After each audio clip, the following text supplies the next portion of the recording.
स्वागत है आपका मेरे YouTube चैनल फार्मेसी ज्ञान पर। आज मैं human anatomy and physiology subject के सर्कुलेटरी सिस्टम टॉपिक का मोस्ट इंपॉर्टेंट क्वेश्चन आपको बताऊंगा। साथ ही साथ मैं उसे एक्सप्लेन करूंगा जो एग्जाम में आएंगे और इनके आने की पूरी संभावना है और कई बार एग्जाम में आ चुके हैं। शुरुआत करते हैं पहले क्वेश्चन से, difference between veins and arteries. ये क्वेश्चन 96 से लेके 2017 के बीच कई बार एग्जाम में पूछा जा चुका है। पूरी संभावना है कि इस बार भी ये एग्जाम में आए। तो शुरुआत करते हैं वेन और आर्टरीज के पहले डिफरेंसेस से।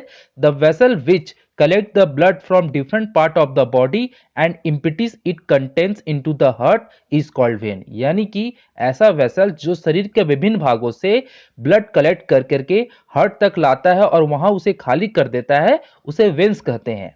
वहीं आर्टरी का जो डेफिनेशन है, the vessel which supply the blood from heart to different part of the body is called artery. यानी ऐसे वेसल्स जो हार्ट से प्योर ब्लड को different part of the body तक सप्लाई करते हैं उन्हें आर्टरी कहा जाता है।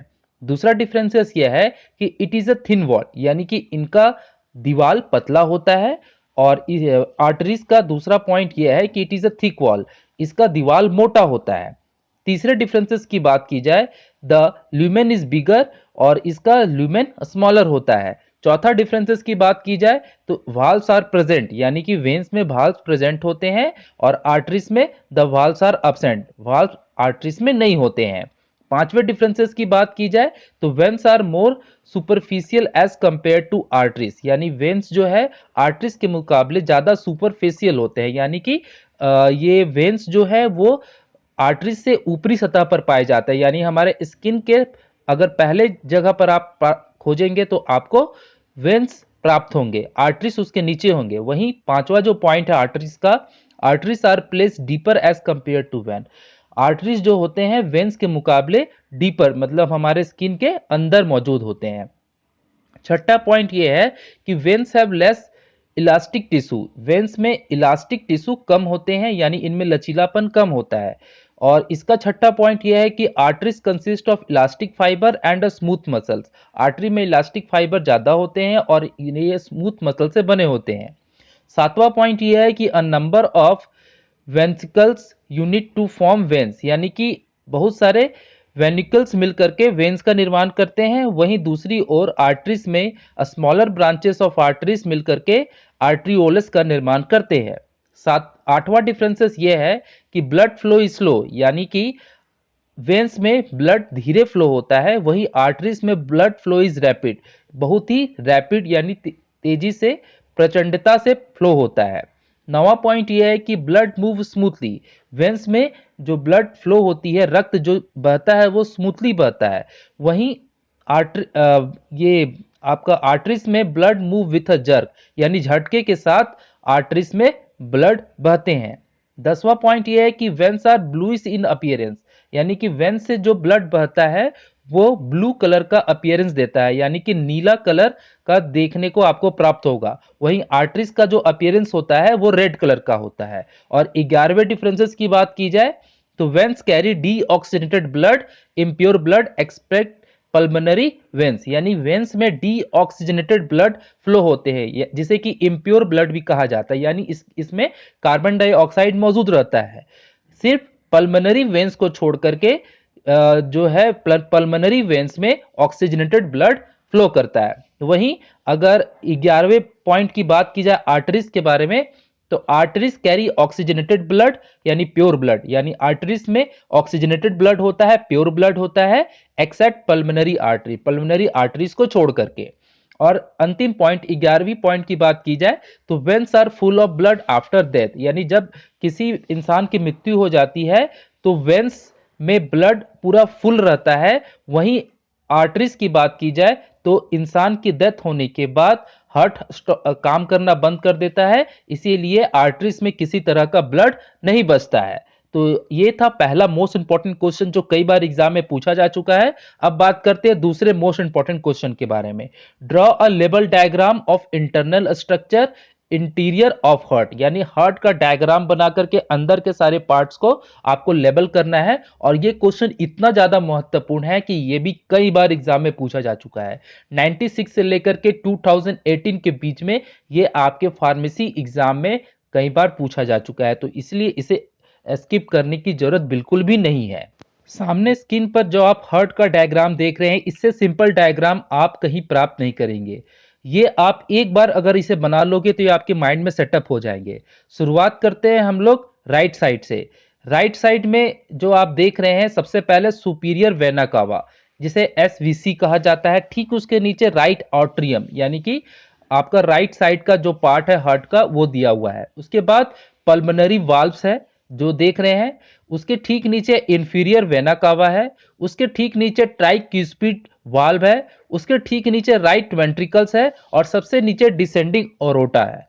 तो ये राइट साइड का पार्ट है। आप इसे एक बार जरूर बनाइए, सिर्फ देखने से नहीं होगा, आप एक बार इसे बना लेंगे तो आपके माइंड में सेटअप हो जाएगा और फिर आप आसानी से इसे एग्जाम में कर पाएंगे।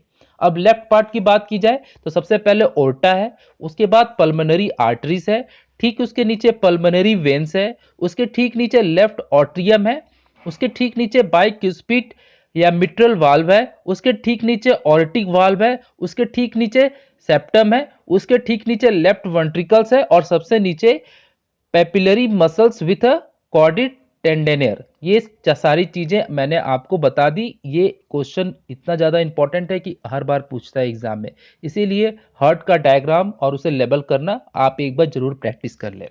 चलिए अब बात करते हैं हमारे तीसरे क्वेश्चन की।